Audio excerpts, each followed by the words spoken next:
I'd like to recognize two very special people among us this evening. They are members of our Board of Trustees, Mr. Glenn Louie and Mr. Carl Menges, and we thank them for all their efforts on behalf of this great institution.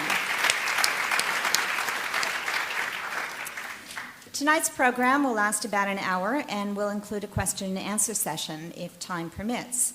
Following the program, please do join us for a reception and book signing with two of our guests, Neil Ferguson and Richard Silla, whose books you may purchase for a special program night discount in our museum store.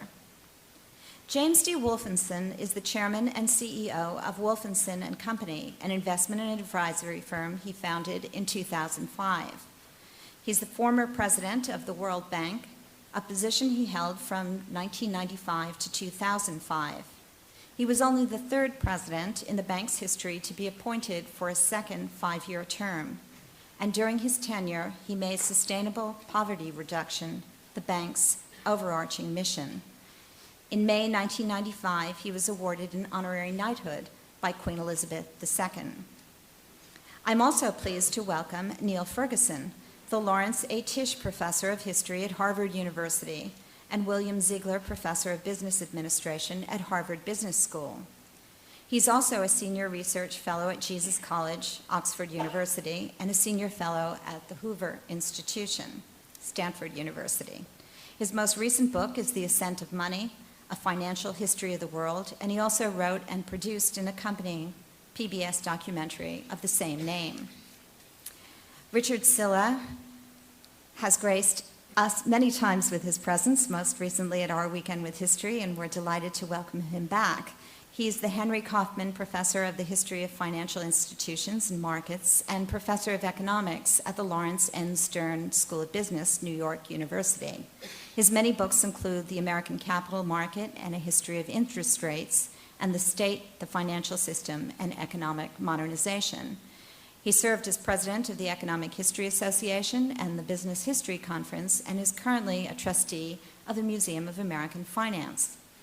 Before we begin our program, as always, I ask that you please make sure that your cell phones are switched off. And now, please do join me in welcoming our guests to the New York Historical Society.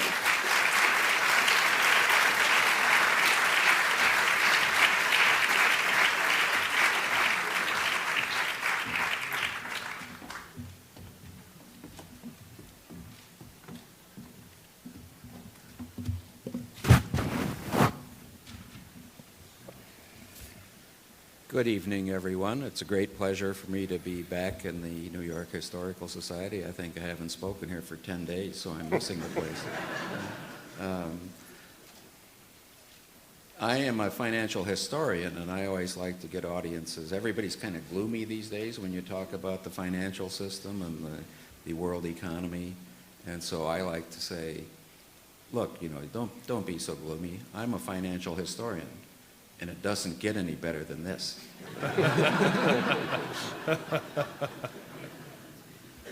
Now, it's a pleasure. I'm sort of going to act as a moderator tonight, and with my two good friends and distinguished colleagues. And I thought the first thing we should do, given the title, the Global Financial Crisis, the Great Depression.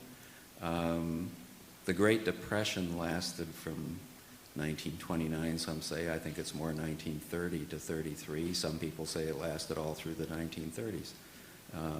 Are we partway into the Great Depression of 2007-8 to 2011 or 12? Let me start with Neil, because he just wrote this wonderful book, Ascent of Money. Well, I wonder whether we should start calling it the Slight Depression. Because I don't think it's going to be as great, even from the point of view of a financial historian, as the Great Depression. That is to say, I do not think we will see a decline of gross domestic products of the order of 30%, or unemployment reaching 25%.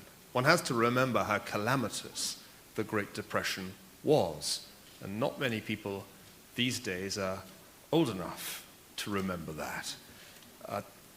The slight depression might be a reasonable way of thinking about this, though, because in terms of duration, I think this is going to bear comparison with a depression rather than with a typical post-war recession of the sort we've experienced before. My sense is that this will be protracted.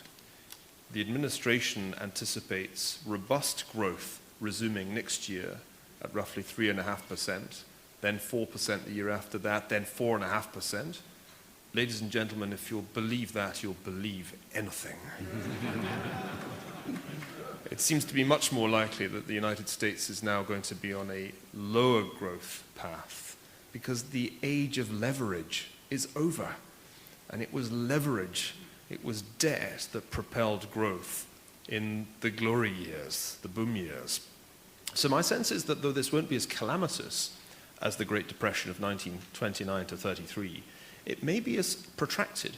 And I'd like to throw in conclusion, an allusion to another Great Depression that I think only you and I remember as financial historians, and that was the original Great Depression, which began in 1873 with the failure of Jay Cooke of Philadelphia, and extended, I think, for another 85 months or thereabouts, or longer, I think, right down until 77, 78. Some people would say even longer than that. And that Great Depression was characterized by a protracted period of deflating prices, but much less of an output shock than the early 1930s. So we may well be in the third depression of modern times, but I think it will be a slight one rather than a really great one. Jim Wolfenson, what's your take on this? Where are we now? Are we sliding down the slippery slope, or are there signs for optimism? Well, I'm not ready to be optimistic yet, but I think we can say that when you compare the situation today with the situation in the so-called Great Depression, we're not at the 30% and 25% level that Neil talked about. We are at 8.5% in unemployment, and we have a negative growth in the economy.